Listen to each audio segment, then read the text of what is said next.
Hey everybody, Michael Snyder, Pacific Northwest Weather Watch. Today is March 23rd. This is edition number 2 on the evening, taking a look at the mid-level water vapor loop. Pretty sinister picture here out over the Pacific Ocean. Gears in the machine, ridge to the south, atmospheric river in between, and we got the trough out here across the Pacific Ocean. And this is our storm system. It's going to be setting up off our coastline, bringing some very unstable air back across the region, and we could have widespread lightning as we go on in through Tuesday and on into portions Wednesday and Thursday. More on that here in a moment. But I want to show you the active radar right now. And across western Washington, Olympic Mountains, Cascade, southwest BC. Don't need me to tell you, it is quite wet out there. The further you go south, the less precipitation and the warmer you are. It's the rain shadowing east of the mountains and some of the central Puget Sound as well.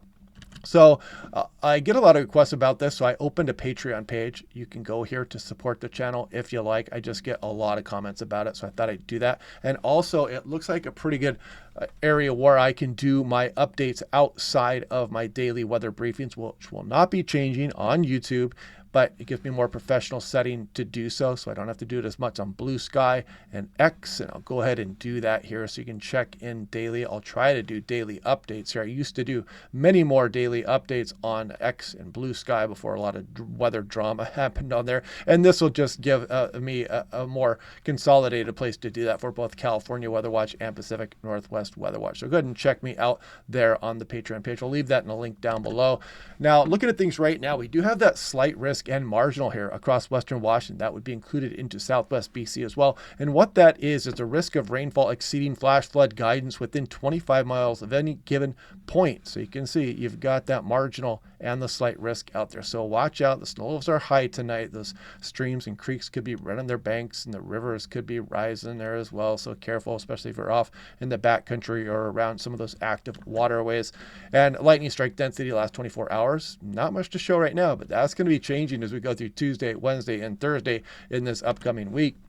Now, apparent temperature, it's about 7:30 right now, almost 8 o'clock when I'm doing this briefing. But you can see, definitely warmer across the Willamette Valley east of the mountains. Some of the chillier temperatures there for the higher terrain. And this does take wind chill temperature into account.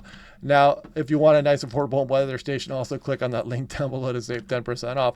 But now, so taking a look here at Portland, look at this. Chance of exceeding 70 degrees. Portland, 99%. And you could do it Monday and Wednesday as well. Look at Eugene, 100% chance on Tuesday. Another very warm day on Monday and Wednesday potentially also. And again, as we go through Tuesday and Wednesday, that thunderstorm potential is going to start to come across western Oregon as well. So keep that in the back of your mind. It's going to throw a monkey wrench into some of these temperatures on Wednesday, no doubt. Record highs for Tuesday. Seattle, this is probably going down. Seattle's expected to be up towards 70 degrees.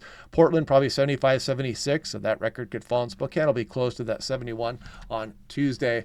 Now, this is for Wednesday. Let me back this up on Tuesday. Look at these warm temperatures on these back-to-back days. And even Monday, tomorrow, for some areas, especially Willamette Valley, eastern Washington, eastern Oregon, should be quite warm. But that precipitation is going to be fairly persistent as we move through some of the day tomorrow, and definitely clouds across western Washington. So you can kind of see that's why the temperatures are subdued. And again, there is Tuesday, 70 degrees potentially for Seattle. That would easily crush the old record of 64. Look at 75, 76 right here in the Portland metro. Maybe we'll hit an 80-degree reading somewhere across Portland. Look at that, southern Oregon down there, 80 degrees. And if we take a look at Spokane, again, Monday, Tuesday, Wednesday warming up, and then we crash those temperatures back down. Maybe some places dropping down 10, 15, even 20 degrees. Look at Wenatchee going from 70 to 57. Lewiston, a 20-degree drop between Wednesday and Thursday as the trough starts to kick through. Pullman, over a 20-degree drop. So, yeah. Enjoy Tuesday and Wednesday. If you can get those days off, they should be fairly glorious. But again, watch out for the convection, especially on the day Wednesday for eastern Washington and Thursday. And they dropped some of the high for some of the Cascades, but still considerable avalanche danger. That does include Mount Hood as well. You can click on any one of these little segments there. It gives you all kinds of good information as well. So if we take a look at the Artificial Intelligence European, this is hot off the presses. Now, as we scroll all the way through tonight into tomorrow morning, look at this. We're about 11 a.m. Monday. Still raining here. Western Washington, just persistent precipitation. Finally gives up as we go on in through Tuesday morning. The ridge comes up across the region. Very warm day on Tuesday, but you see there's going to be kind of a fine line. It is still raining across portions of western British Columbia, mainly Vancouver Island, north, but there's also going to be some clouds that could be throwing a monkey wrench into some of the high temperatures on the day Tuesday. Here we go Wednesday. So then we start to get some of this convection moving up ahead of this low pressure center there. And again, the cloud cover and just how widespread these storms are going to have big impacts on the high temperatures on the day Wednesday. And then as we go on into Thursday, you can see the trough is starting to kick through here, onshore flow. We start to switch up some of these temperatures as we go towards the end of the week. Strong onshore flow continues. System after system kind of continuing, and then maybe we'll get you can always try to search out a break here and try to get a dry day, but man, we look active all the way on in through early April. Just continues to bring storm system after storm system in towards the region. My goodness. Now, if we take a look at lightning flash density potential, this is the European. This is hot off the presses, the 18Z run. So let's scroll through the day on Tuesday, and you can see that starting to pop up here. And one thing I want to note with these low pressure systems that really bring this good defluence aloft and unstable air across the region, a lot of the times the models actually underdo the amount of convection you can get. The problem is that we are still in March, so it's a little bit out of season here. So I'm still kind of a question on how many lightning strikes we're going to get across the region.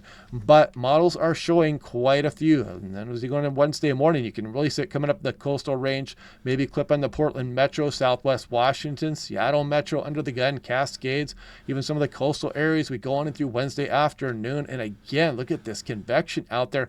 There would be numerous lightning strikes. This wouldn't be our typical 1-2 strikes and done. You're talking about a whole bunch of lightning here across western Washington potentially, and then you can see this move out across eastern Washington, portions of eastern Oregon. We go through Thursday morning, Thursday afternoon. We're still going to be unstable here for some areas.